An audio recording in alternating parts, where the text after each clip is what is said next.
Praise the Lord. കർത്താവായ യേശുക്രിസ്തുവിൻ്റെ നാമത്തിൽ എല്ലാവർക്കും സ്നേഹ വന്ദനം.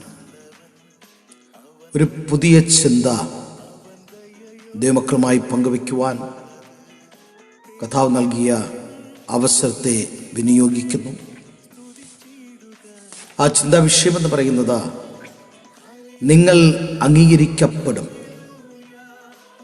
ഇന്നത്തെ മനുഷ്യൻ്റെ ഏറ്റവും വലിയ വ്യാധി COVID-19 ക്യാൻസറോ കുഷ്ഠരോഗമോ അല്ല, മറിച്ച് അംഗീകരിക്കപ്പെടുന്നില്ല എന്ന തോന്നലാണ്. ഇന്ന് വളർന്നു വരുന്ന തലമുറ വീട്ടിൽ മാതാപിതാക്കളുടെ പരിലാളനയിലും അംഗീകാരത്തിലും വളരുന്ന കുട്ടി പുറം ലോകവുമായി ഇടപെടുമ്പോൾ പലപ്പോഴും അംഗീകരിക്കപ്പെട്ടു എന്ന് വരില്ല. അംഗീകരിക്കപ്പെടാതെ വരുമ്പോൾ വെറുപ്പും വിദ്വേഷവും മനസ്സിൽ ഉണ്ടാകുന്നു. അംഗീകരിക്കപ്പെടുവാനുള്ള ചില ചിന്തകൾ എന്നെ ശ്രമിക്കുന്ന പ്രിയപ്പെട്ടവർക്ക് ഞാൻ കൈമാറും. ഒന്ന്, നാം അംഗീകരിക്കപ്പെടണമെങ്കിൽ സ്വയം അംഗീകരിക്കുക. ആന മൃഗങ്ങൾ വെച്ച് ഏറ്റവും ബലമുള്ളതും വലുതും ആണെങ്കിലും പലപ്പോഴും ആന അത് മനസ്സിലാക്കാറില്ല. ആനയുടെ പാപ്പാൻ ആനയെ ഏതെങ്കിലും ഭാഗത്തു കൊണ്ട് നിർത്തുമ്പോൾ ആനയുടെ കാലിൽ ഒരു വടി ചാരി വയ്ക്കാറുണ്ട്. ഒരു വലിയൊരു നുണ പറഞ്ഞ് ആനയെ ബന്ധിക്കുകയാണ്. വടി കാൽ ചാരി വയ്ക്കുമ്പോൾ ആന മനസ്സിലാക്കുന്ന ഇങ്ങനെയാ, കാൽ അനക്കിക്കഴിഞ്ഞാൽ ഈ വടി താഴെ പോകും, എന്തോ ഒന്ന് സംഭവിക്കുമെന്ന് ആന തെറ്റിദ്ധരിക്കുന്നു. ആ നുണ പറഞ്ഞ ആനയെ ബന്ധിക്കുകയാണ്. ആന ഭയന്ന് കാൽ അനക്കത്തില്ല. അനക്കിക്കഴിഞ്ഞാൽ വടി താഴെ പോകും, ഒന്നും സംഭവിക്കത്തും ഇല്ല. ഈ ആനയുടെ ശക്തി പുറത്തു വരുന്നത് ആന മതമിളകുമ്പോഴാണ്. എന്നാൽ ശരിയായി പരിശീലനം നൽകി വേണ്ട വിധത്തിൽ അവയുടെ ശക്തി ഉപയോഗപ്രദമാക്കുവാൻ കഴിയും. രണ്ടാമതായിട്ട് നമ്മൾ ശ്രദ്ധിക്കാൻ വ്യക്തിത്വത്തെ അംഗീകരിക്കുക. വ്യത്യസ്ത വ്യക്തിത്വത്തിന് ഉടമകളായിട്ടാണ് ദൈവം മനുഷ്യനെ സൃഷ്ടിച്ചിരിക്കുന്നത്. ദൈവം നൽകിയിരിക്കുന്ന ശരീര ആകൃതിയെ ചിലർ അംഗീകരിക്കുന്നില്ല. മെലിഞ്ഞ വ്യക്തികൾ വണ്ണം വയ്ക്കുവാനും വണ്ണമുള്ളവർ മെലിയാനും ആഗ്രഹിക്കുന്നു. മൃഗങ്ങളെ നോക്കൂ, അവയ്ക്ക് പോരായ്മകൾ ധാരാളം, പക്ഷേ അവയ്ക്ക് പരാതിയില്ല. കാരണം നിശബ്ദമായി സൃഷ്ടാവിനെ അംഗീകരിക്കുന്നു. നിങ്ങളെപ്പോലെ മറ്റൊരാൾ ലോകത്തിലില്ല, താങ്കളെപ്പോലെ താങ്കൾ മാത്രമേ ലോകത്തിലുള്ളൂ. അതിനാൽ താങ്കൾ സ്വയം അംഗീകരിക്കണം.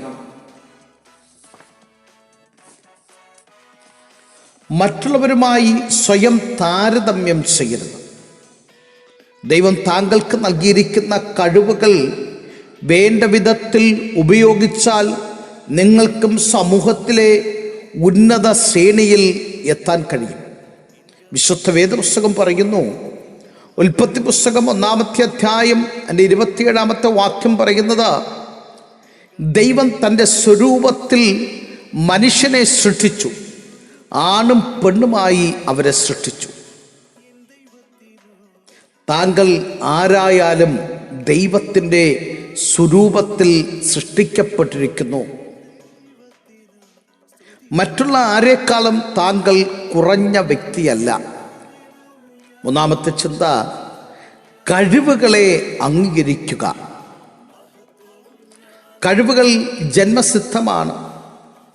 എങ്കിലും 90% ആളുകളും ദൈവം നൽകിയിരിക്കുന്ന കഴിവുകളുടെ 15% പോലും ഉപയോഗിക്കുന്നില്ല. ദാവീദിൻ്റെ വിജയരഹസ്യം, ഒന്ന്, കഴിവ് അംഗീകരിച്ചു. 2, ലഭിച്ച ചെറിയ താലന്ത ഉപയോഗിച്ചു. 3 കഴിയും എന്ന് വിശ്വസിച്ചു. 4 ദൈവത്തിൽ ആശ്രയിച്ചു. ദാവീദിന് കവണിയിൽ കല്ല് വെച്ച് എറിയാൻ മാത്രമേ അറിയൂ. അതവൻ അംഗീകരിച്ചതിൻ്റെ ഫലമായി മല്ലനും ശക്തനും ആയുധധാരിയുമായ ഗോലിയാത്തിനെ എറിഞ്ഞു വീഴ്ത്തുവാൻ കഴിഞ്ഞു. കഴിവുകളെ അംഗീകരിക്കാത്തതിൻ്റെ പരിണത ഫലം, നമ്മുടെ കഴിവുകൾ നമ്മൾ അംഗീകരിച്ചില്ലെങ്കിൽ അതിൻ്റെതായ പരിണത ഫലമുണ്ട്. 1, സ്വയം അംഗീകരിക്കുവാൻ കഴിയുന്നില്ല. 2, കഴിവുകളെ ഉപയോഗിക്കുവാൻ സാധിക്കുന്നില്ല. 3, കഴിവുകൾ ഇല്ല എന്ന് സ്വയം തോന്നുന്നു. 4, സമൂഹത്തിൽ ഉയരുവാൻ കഴിയുന്നില്ല. 5, നിരാശയിൽ അടിമപ്പെടുന്നു.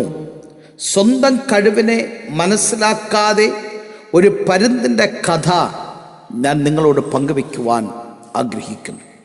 സ്വന്തം കഴിവിനെ തിരിച്ചറിയാത്ത ഒരു പരുന്തിൻ്റെ കഥ. ഒരിക്കൽ ഒരു പരുന്ത് കോഴിമുട്ടയിടുവാൻ കോഴിക്കൂട്ടിൽ എത്തി. മുട്ടയിട്ടു. കോഴി അടയിരുന്നു. കുറേ ദിവസങ്ങൾ കഴിഞ്ഞപ്പോൾ മുട്ടകൾ വിരിഞ്ഞു. കോഴിമുട്ടയ്ക്കൊപ്പം പരുന്തിൻ്റെ മുട്ടയും വിരിഞ്ഞു. കുഞ്ഞുങ്ങളോട് പരുന്തിൻ്റെ കുഞ്ഞും പൊടിയും ചപ്പുചവറും കാലും കൊണ്ട് ചിക്കി തിന്നാൻ തുടങ്ങി. ചെറിയ പ്രാണികളെയും ധാന്യമണികളെയും ആഹാരമാക്കി. ഒരിക്കൽ ഉയരങ്ങളിലൂടെ പറകടിച്ചുയരുന്ന പരുന്തിനെ കണ്ട പരുന്തിൻ കുഞ്ഞ് തള്ളക്കോഴിയോട് ചോദിച്ചു, മമ്മി, എനിക്കും അതുപോലെ പറക്കുവാൻ കഴിയുമോ? തള്ളക്കോഴി പറഞ്ഞു, ഇല്ല കുഞ്ഞേ, നമ്മൾ വെറും കോഴികളാണ്, നമുക്ക് സാധ്യമല്ല. നാളുകൾ പിന്നിട്ടു. പരുന്തും കുഞ്ഞ് വളർന്നു ഒരു വലിയ പക്ഷിയായി.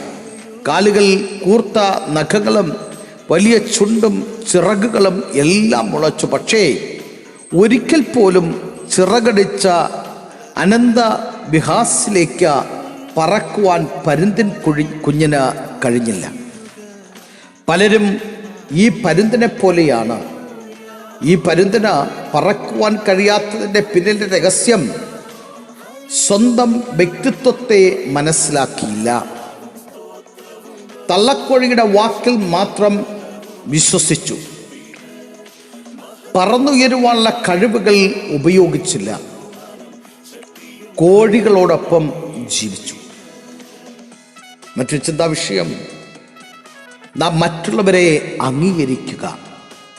ഫിലിപ്പിയ ലേഖനം 2-ാമത്തെ അധ്യായം 3-ാമത്തെ വാക്യം പറയുന്നത്, ഓരോരുത്തൻ മറ്റുള്ളവരെ തന്നെക്കാൾ ശ്രേഷ്ഠൻ എന്ന് എണ്ണിക്കൊള്ളുവിൻ. മറ്റുള്ളവരുടെ കഴിവുകളെ വിമർശിക്കുകയും താഴ്ത്തിക്കെട്ടുവാൻ ശ്രമിക്കുകയും ചെയ്യുന്നവർ ഒരിക്കലും അംഗീകരിക്കപ്പെടുകയില്ല. മറ്റുള്ളവരെ ഉയർത്തിയ ശേഷം എനിക്ക് കഴിവില്ല എന്ന ചിന്തയിൽ സ്വയം ഇല്ലാതാകുന്നവരും ഉണ്ട്. സ്വയം സ്വന്തമായിട്ട് ഇല്ലാതാകുന്നവരും സ്വന്തം കഴിവിനെ തിരിച്ചറിയാതെ ഇല്ലാതാകുന്നവരും ഇന്ന് സമൂഹത്തിലുണ്ടാകും. അംഗീകരിക്കുന്ന ഒരാൾ മതി, നമ്മെ അംഗീകരിക്കുന്ന ഒരാൾ മതി, അവരുടെ വാക്കുകൾ മതി നമ്മൾ ഉയർച്ചയിലേക്ക് എത്തപ്പെടുത്തുവാനായിട്ട്. ചരിത്രത്തിൻ്റെ ഏടുകളിലേക്ക് നോക്കിയാൽ സമൂഹത്തിൽ ഉന്നതരായവർ എല്ലാം തന്നെ നിരാകരിക്കപ്പെട്ടവരാണ്. എന്നാൽ അവരെ അംഗീകരിക്കുന്ന ഒരാൾ മതി. ചിലപ്പോൾ മാതാവായിരിക്കാം, പിതാവായിരിക്കാം, സുഹൃത്തായിരിക്കാം, ഗുരുനാഥനായിരിക്കാം, സഹപ്രവർത്തകരായിരിക്കാം. ടോം എന്ന ബാലൻ്റെ അനുഭവം പറയും. ടോം എന്ന പേരുള്ള ഒരു ബാലൻ്റെ അനുഭവം ഞാൻ പങ്കുവയ്ക്കുവാൻ ആഗ്രഹിക്കുന്നു. ടോം പരീക്ഷയുടെ മാർക്കുമായി വീട്ടിലെത്തി. ഒപ്പം ടീച്ചറുടെ ഒരു കത്തും. ആ കത്തിൻ്റെ ഉള്ളടക്കം ഇങ്ങനെയാ: ടോം പഠനത്തിൽ പിറകിലാണ്. ഇവനെപ്പോലെ ഒരു മന്ദബുദ്ധിയെ പഠിപ്പിക്കുവാൻ ഞങ്ങൾക്ക് സാധ്യമല്ല. ഇത് വായിച്ച് അവൻ്റെ മാതാവ് പറഞ്ഞു, ഇല്ല, എൻ്റെ ടോം വെറും മടയനല്ല, ആ ടോമാണ് നാം അറിയുന്ന നിരവധി കണ്ടുപിടുത്തങ്ങൾ നടത്തിയ തോമസ് ആൽവ എഡിസൺ. എൻ്റെ അമ്മയുടെ മോട്ടിവേഷൻ വാക്കുകൾക്ക് മുന്നിൽ അവൻ വളരുവാനിടയാണ്. എന്നെ കേൾക്കുന്ന പ്രിയമുള്ളവരെ, പലരും നിന്നെ ഒന്നിനും കൊള്ളില്ല, ഗുഡ് ഫോർ നത്തിങ് എന്ന് പറയുമ്പോൾ നിന്നെ അംഗീകരിക്കുന്ന ചിലർ ഉണ്ട്. മറ്റുള്ളവർ നിങ്ങളെ അംഗീകരിക്കണമെന്ന് ആഗ്രഹിക്കുമ്പോൾ തന്നെ തുറന്ന മനസ്സോടെ മറ്റുള്ളവരെ നമ്മളും അംഗീകരിക്കുവാൻ കഴിയണം. യേശു ആരാണ്? പാപത്തിലും നിരാശയിലും തകർച്ചയിലുമായിരിക്കുന്ന മനുഷ്യന് പാപത്തിൽ നിന്ന് മോചനവും നിത്യസമാധാനവും നൽകുവാൻ കഴിയുന്ന ഏക രക്ഷിതാവാണ് യേശു ക്രിസ്തു. ആ യേശു സ്നേഹത്തിൻ്റെ കരസ്പർശം ഞാനും അറിഞ്ഞു. ആ സ്നേഹം എന്നെ ഞാനാക്കി. യേശു നിങ്ങളായിരിക്കുന്ന അവസ്ഥയിൽ അംഗീകരിക്കുവാൻ ആഗ്രഹിക്കുന്നു.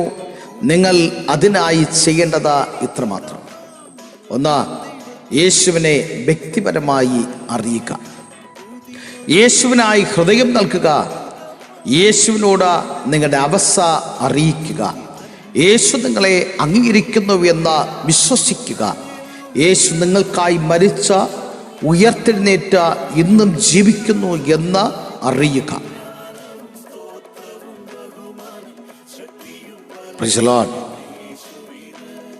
പ്രിയനെ കേൾക്കുന്ന പ്രിയ സ്നേഹിതരെ, യേശു നിങ്ങളെ അംഗീകരിക്കുന്നു. അതുകൊണ്ട് പൗലോസ് എന്ന എഴുത്തുകൻ റോമാസഭയ്ക്ക് കത്തെഴുതുമ്പോൾ പറയുന്നു, ക്രിസ്തുവോ നാം പാപികളായിരിക്കുമ്പോൾ തന്നെ നമുക്ക് വേണ്ടി മരിക്കിയാൽ ദൈവം തനിക്ക് നമ്മളുടെ സ്നേഹത്തെ പ്രദർശിക്കുന്നു. എന്നെ ശ്രമിക്കുന്ന പ്രിയപ്പെട്ടവർ, യേശുവിനെ അറിയാത്തവർ എന്നെ ശ്രമിക്കുന്നുണ്ടായിരിക്കാം. പ്രിയപ്പെട്ടവരോട് ഞാൻ പറയുന്നത്, നിന്നെ പെറ്റമ്മ മറന്നാലും മറക്കാത്ത യേശു നിന്നെ സ്നേഹിക്കുന്നു. അവങ്കിലേക്ക് കടന്നു വരുവാൻ തയ്യാറാകുക. അവൻ നിന്റെ വലങ്കരത്തിന് പിടിച്ച നിന്നെ ഉന്നതങ്ങൾ എത്തിക്കുവാൻ ഇടയാകും. നിങ്ങൾക്കും ഉന്നതങ്ങളിൽ എത്തപ്പെടുവാൻ സാധ്യമാകും.